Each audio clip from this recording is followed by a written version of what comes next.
Hello students, आज मैं एक बहुत ही छोटा और महत्वपूर्ण टॉपिक जो कक्षा 12वीं से संबंधित है उसके लिए मानव भूगोल की विचारधाराएं लेकर आपके समक्ष प्रस्तुत हुआ हूं।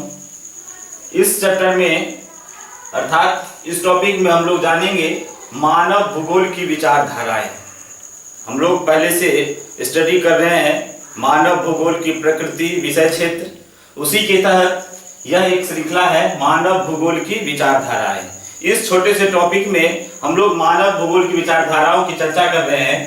तो सबसे पहले हम लोग जानते हैं कि मानव भूगोल की विचारधाराएं जो है वो क्या है। विचारधाराएं ये अलग अलग भूगोलवेताओं द्वारा प्रस्तुत किया गया है।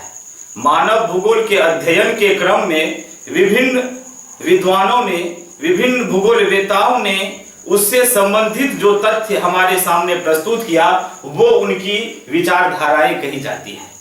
तो कुल मिलाकर मानव भूगोल की विचारधाराओं को 3 वर्गों में बांटा गया है। पहला नियतिवाद, जिसे डिटरमिनिज्म थॉट कहते हैं। मानव भूगोल की जो पहली विचारधारा है वो है नियतिवादी विचारधारा। दूसरा संभववाद, जिसे हम संभववादी विचारधारा या पॉसिबिलिज्म थॉट भी कहते हैं। और तीसरा है नवनियतिवाद अर्थात नियो डिटरमिनिज्म थॉट। तो एक एक करके हम इसको जानते हैं कि पहला है नियतिवादी विचारधारा अर्थात डिटरमिनिज्म थॉट। इस विचारधारा के जो प्रवर्तक है वो रेटजेल महोदय है, लेकिन इसको आगे बढ़ाने का कार्य उनकी जो बहुत ही प्रसिद्ध शिष्या हुई, जिसे सैंपल, पूरा नाम ईसी सैंपल के नाम से जानते हैं, जिसे आप एलेन चर्चिल सैंपल भी कहते हैं, उन्होंने इसे आगे बढ़ाया। इस विचारधारा का मुख्य कथन यह है कि मनुष्य जो है वो पूर्ण रूप से नियति को यहां डिस्क्राइब किया गया है प्रकृति से। नियति को यहां कहा गया है प्रकृति, इसलिए इसे प्रकृतिवादी विचारधारा भी कहा जाता है। तो नियतिवादी में कहा गया, इसके जो विद्वान थे उन्होंने कहा कि मनुष्य जो है वो किसकी उपज है? पृथ्वी अर्थात धरातल की उपज है। मनुष्य जो कुछ भी लिया है वो इसी पृथ्वी से लिया है, इसी प्रकृति से लिया है। वो प्रकृति के बिना एक पल भी आगे, एक पल भी नहीं जी सकता, एक पग भी आगे नहीं बढ़ सकता। उनकी सारी क्रियाएं किससे नियंत्रित होती है? तो उनकी सारी क्रियाएं प्रकृति से नियंत्रित होती है, इसलिए इसे नियतिवाद कहा गया। यानी मनुष्य जो है वो क्या है? वो प्रकृति से सीधा सीधा क्या है? जुड़ा हुआ है। प्रकृति का दास या प्रकृति का गुलाम है, उसका अपना कुछ वश नहीं चलता। प्रकृति जिधर ले जाना चाहेगा वो उसके वश में, उसके इर्द गिर्द घूमता रहता है। ये था नियतिवादी विचारधारा के विद्वानों का कहना। इस विचारधारा के जो समर्थक हैं आप यहां देख सकते हैं, इनके समर्थक हैं हिपोक्रेटस, अरस्तु, Strabo, Herodotus, Kant, Ritter, Humboldt, Haeckel, Buckle, Ratzel, Semple इत्यादि। जिसमें आपने रेटजेल को देखा, ये प्रसिद्ध हुए और उनको आगे बढ़ाने का काम किया सैंपल ने। तो नियतिवादी विचारधारा किससे जुड़ा हुआ है? प्रकृति से जुड़ा हुआ है। इसमें कहना है कि प्रकृति क्या है? वो मनुष्य क्या है? प्रकृति का दास या प्रकृति का गुलाम है। आप यहां देख सकते हैं कि प्रमुख कथन में कहा गया है कि मानव भूतल की उपज है। मानव किसकी उपज है?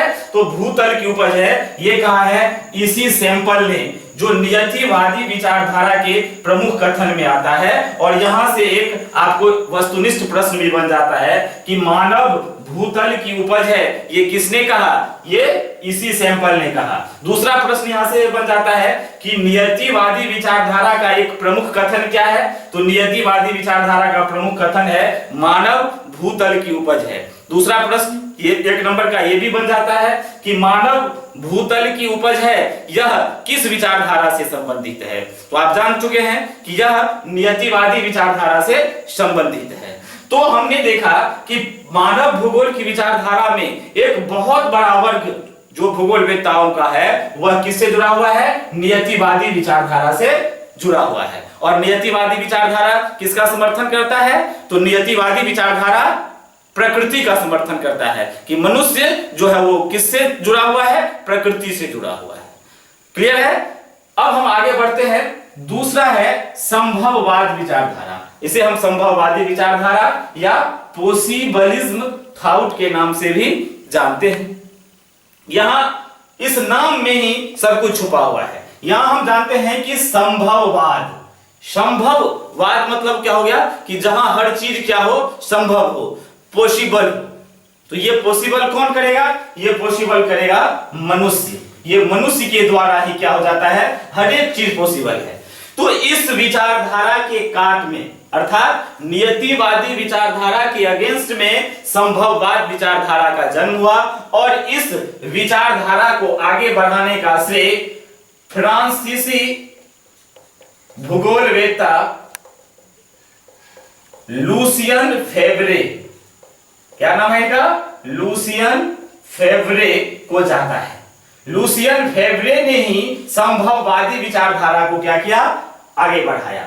इसलिए संभववाद का जनक या जन्मकर्ता भी किसे कहा जाता है? लूसियन फेवरे को कहा जाता है। यहां आप नोट कर सकते हैं, जब भी आप क्लास के दौरान बैठे, खासतौर से 12वीं कक्षा के छात्र, तो वो एक कागज कलम लेकर के, चूंकि यहां से बहुत सारे एक नंबर के वस्तुनिष्ठ प्रश्न निकलते हैं, तो आप उसे नोट भी कर सकते हैं या पॉज करके आप इसे देख सकते हैं। और एक विशेष सूचना आपके लिए कि इस चैप्टर से संबंधित कोई भी टॉपिक जो पढ़ाई जाती है उससे संबंधित मटेरियल जिसे आप नोट करना चाहते हैं, तो ये डिस्क्रिप्शन बॉक्स में आपको उसके सामने लिंक में मिल जाएगा।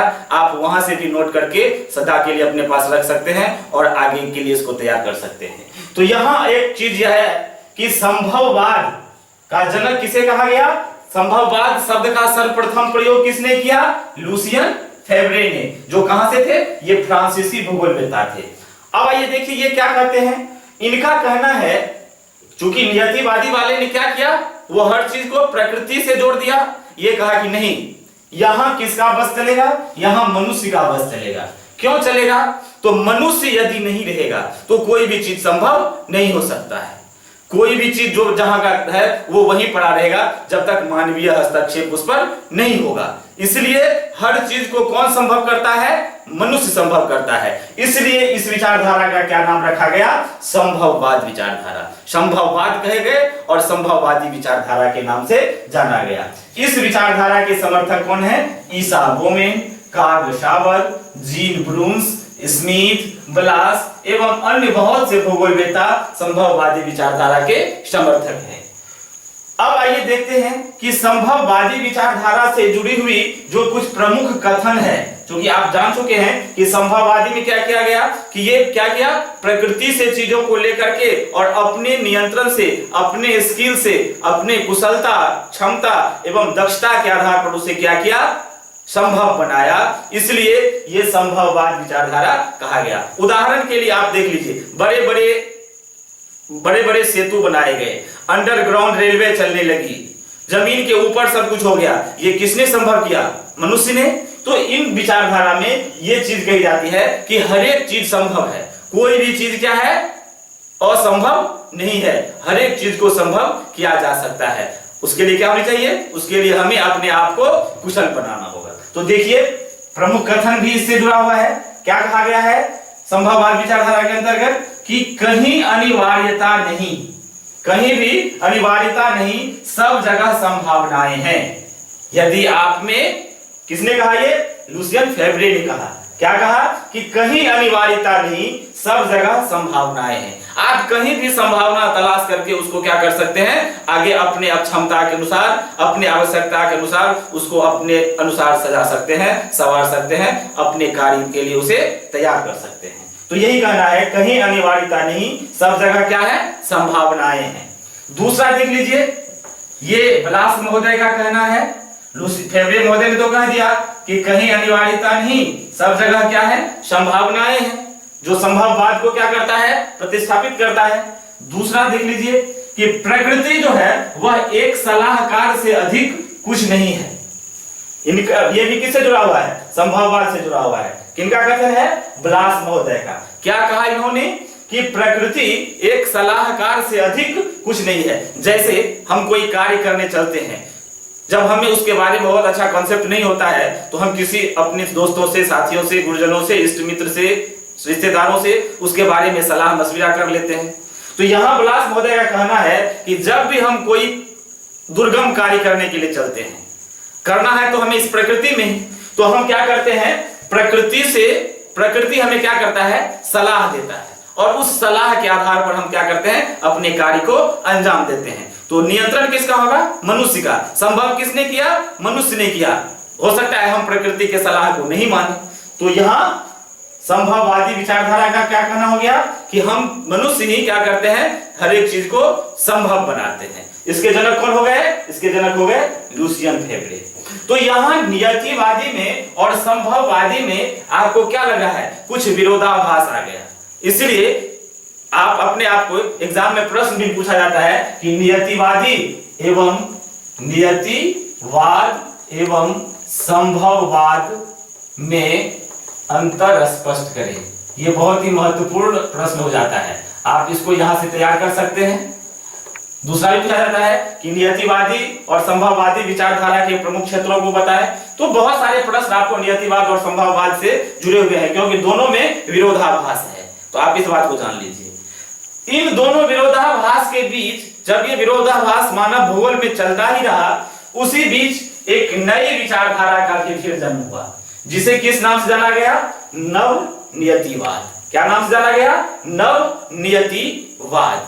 अब देखिए, नव नियतिवाद के और भी कुछ नाम हैं। इसको कहा गया आधुनिक निश्चयवाद, क्योंकि ये इन दोनों के बाद आया। नियतिवाद और संभववाद के बाद आया, इसलिए इसे क्या कहा गया? आधुनिक निश्चयवाद। इसके और भी नाम है। इसे कहा गया वैज्ञानिक निश्चयवाद।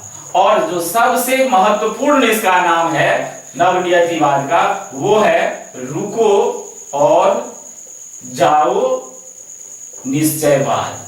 ये बहुत ही इंपॉर्टेंट प्रश्न है, और ये कई जगह प्रश्न पूछा जाता है कि रुको और जाओ निश्चयवाद का संबंध किससे है? नवनियतिवाद से। इसे इंग्लिश में भी जान लीजिए, इसे कहा जाता है stop and go determinism. Stop and go determinism किसका नाम हुआ? नवनियतिवाद का। तो नवनियतिवाद के कितने नाम हो गए? आधुनिक निश्चयवाद, वैज्ञानिक निश्चयवाद और रुको और जाओ निश्चयवाद, अर्थात स्टॉप एंड गो निश्चयवाद। इस विचारधारा के जो समर्थक हैं और प्रतिपादक हैं वो है ग्रिफिथ टेलर महोदय। कौन है? ग्रिफिथ टेलर महोदय, जिनका ही कथन है रुको और जाओ। इन्होंने ही कहा था। ये किससे जुड़ा हुआ है? नवनियतिवाद से। ये इन दोनों के बाद आया। ये क्या कहता है, जरा इसको समझ लीजिए। नवनियतिवाद कहता है कि भाई क्यों लड़ झगड़ रहे हो अपने आप में। एक कहते हो कि मनुष्य क्या है? प्रकृति का दास या गुलाम है, उसके धरातल की उपज है। दूसरा कहता है नहीं, प्रकृति क्या करता है? सिर्फ उसको संभावनाएं देता है, मनुष्य अपने से हर एक चीज को संभव करता है। तो ये दोनों बात अपने अपने जगह पर सही है। नवनियतिवाद कहता है कि क्यों आपस में झगड़ रहे हो, ऐसा नहीं करना है, रुको और जाओ।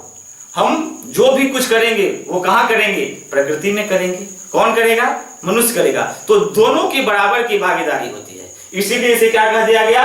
नवनियतिवाद। क्या कह दिया गया? नवनियतिवाद। इसमें नियतिवाद भी और संभववाद भी दोनों जुड़ा हुआ है। उनका कहना है, नवनियतिवाद का कहना है कि मनुष्य जो है सारी चीज कहां से लेते हो? अगर प्रकृति हमको सपोर्ट नहीं करेगा तो क्या हम कुछ करके आगे दिखा सकते हैं? नहीं। सारी विचारधाराएं, सारे सिद्धांत, सारे चीज जो है वो हम कहां से लेते हैं? वो हमें कौन उपलब्ध कराता है?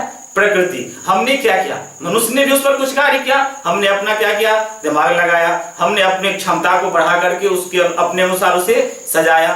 तो ये चीज जो है किसके कथन से आ गया? नवनियतिवाद के कथन से आ गया। तो नवनियतिवाद दोनों के बीच की कड़ी कहा गया। किसके किसके बीच की कड़ी? तो नियतिवाद और संभववाद के बीच की कड़ी कहा गया। ये दोनों को बराबर प्राथमिकता देके लेके चलता है। कहता नहीं अकेले में कोई जो है क्या हो? परिपूर्ण नहीं हो, दोनों की सपोर्ट होगी। प्रकृति और मानव ये दोनों मिलकर के जब हम आगे बढ़ते हैं तो भी हम किसी निष्कर्ष पर पहुंच पाते हैं। तो ये है नियतिवाद विचारधारा का, और इसके समर्थक कौन है? Griffith Taylor. इनका कथन क्या है? रुको और जाओ। तो इस प्रकार मानव भूगोल की कितनी विचारधाराएं आ गई? 3, नियतिवाद, संभववाद और नवनियतिवाद। इसके विशेष चीज को आप नोट करने के लिए हमारे डिस्क्रिप्शन बॉक्स में भी जा सकते हैं,